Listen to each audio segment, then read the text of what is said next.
பாரதிய ஜனதா வந்து வளருதுன்னு நான் சொல்லலை, வளரணும்னு அவங்க நினைக்கிறாங்க. அது ஒவ்வொரு கட்சியும் நினைக்கும்.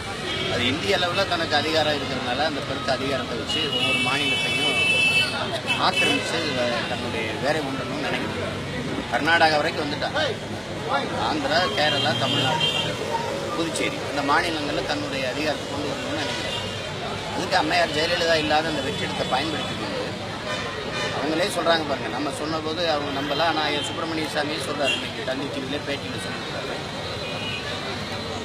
ஓபிஎஸ் அவர்களே வந்து பதவியில் தொடர்வதற்கு மத்திய அமைச்சர் 2 பேரும் ஐயா குருமூர்த்தி அவர்கள வேலை செஞ்சாங்க. நான் வந்து அம்மையார் சசிகலாவை கொண்டு வர சொன்னேன் பிரதமர்கிட்ட. ஆனால் அவங்க வந்து பிரதமர் அலுவலகம் தலையிட்டு தான் எடப்பாடி பழனிசாமியை முதலமைச்சராக கொண்டு வந்ததுன்னு சொல்கிறாங்க. அப்படின்னா அவங்க தானே ஆட்சியை உருவாக்கி நிர்வகிக்கிறாங்க. வெளிப்படையாக தெரியுது. இப்போ ரஜினியை அரசியலுக்கு வர சொல்லி கூப்பிட்டவங்க கமல் அரசியல் பேசும்போது இவ்வளவு எதிர்க்க வேண்டிய தேவையில்லை. அப்புறம் அவங்க அரசு மேலே குற்றச்சாட்டு மாதிரி நினைக்கிறேன்.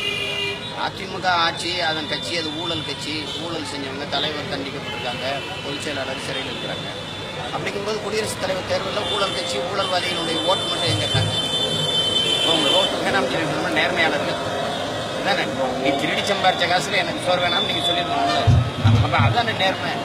இப்போ அந்த மாதிரி இதெல்லாம் பார்க்கும்போது எல்லாரும் பின்வாசல் வழியை வந்து ஆட்சி செய்து பாரதிய ஜனதானாங்க. இல்லை நாங்கள் முன்வாசல் வழியே வந்து தான் செய்கிறோங்கிறது அவங்க சொல்கிறாங்க. அப்போ மத்திய அரசின் கட்டுப்பாட்டு தான் இருக்குதுன்றீங்களா தமிழ்நாடு? இருக்குதுன்னு தெரியுதுல்ல.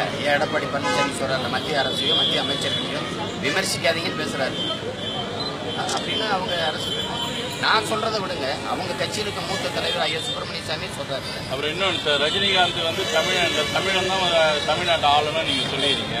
இப்போ வந்து கமலஹாசன் வந்து தமிழ்காரன் தாங்க. அப்போ கமலஹாசனுக்கு இப்போ நிறையா வந்து ஆதரவும் இருக்குது, எதிர்ப்பும் இருக்குது. கமலஹாசனுடைய கருத்து என்ன? கருத்து என்ன? நீங்கள் வந்து இந்த கேள்வியிலே வந்து அவசியம் இருக்குது. ஒவ்வொருத்தரும் திருப்பி அவங்களே சுற்றி பேசுவோம். இந்த களத்தில் ஆட்சி எப்படி செய்வோம்னு சொல்லி நிற்கிறது அன்புமணி அவங்களும் நாங்களும் தான் நிற்கிறோம். பாமகவும் நாங்கள் இதில் கேள்வி கேட்க மாட்டேங்கிறீங்க. நீங்கள் வந்தால் தண்ணீர் எப்படி கொடுப்பீங்க, வேளாண்மை எப்படி வளர்ப்பீங்க, விவசாயி தற்கொலை செய்கிற நிலையிலேருந்து எப்படி மாற்றி அமைப்பீங்க, கல்வித்தரத்தை எப்படி மேம்படுத்துவீங்க, இதெல்லாம் கேட்க மாட்டேங்கிறீங்க. ரஜினி வரலாமா இல்லை கமல் வரலாமா? எல்லாரும் வாங்க சீக்கிரம் நாசம் பண்ணுங்கிற நாட்டை முடிச்சுட்டு போயிட்டீங்கன்னா நாங்கள் அப்புறம் அதுக்கப்புறம் இருக்கிறத வச்சு எதாவது பண்ண முடியாதுன்னு பார்ப்போம்.